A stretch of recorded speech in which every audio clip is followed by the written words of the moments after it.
অ্যাকাউন্টে ঢুকলো ১,৫০০ টাকা।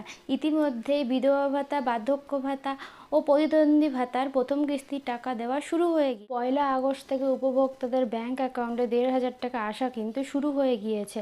যারা ডিবিটি করিয়েছো ইতিমধ্যে তাদের অ্যাকাউন্টে ১,৫০০ টাকা চলে গিয়েছে। এই বার্ধক্য ভাতা, বিধবা ভাতা বা প্রতিদ্বন্দ্বী ভাতা যেটা দেওয়ার কথা ছিল সেটা কিন্তু ইতিমধ্যে দেওয়া শুরু করে দিয়েছে। এটা হলো প্রথম কিস্তির টাকা।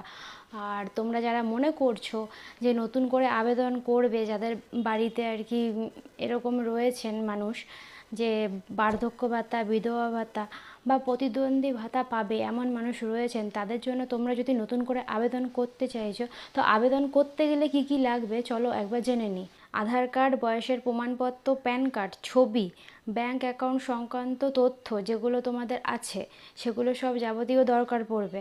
আর আবেদনপত্র সঠিকভাবে যাচাই করার পরই কিন্তু তোমাদের অনুমোদন দেওয়া হবে। মানে তোমরা যে ডিটেলসগুলো জমা করবে ফর্মের সাথে সেইগুলো কিন্তু খতিয়ে দেখা হবে, তারপরেই যারা পাবেন, যারা যোগ্য ব্যক্তি তাদেরকে এই ভাতার টাকা দেওয়া হবে।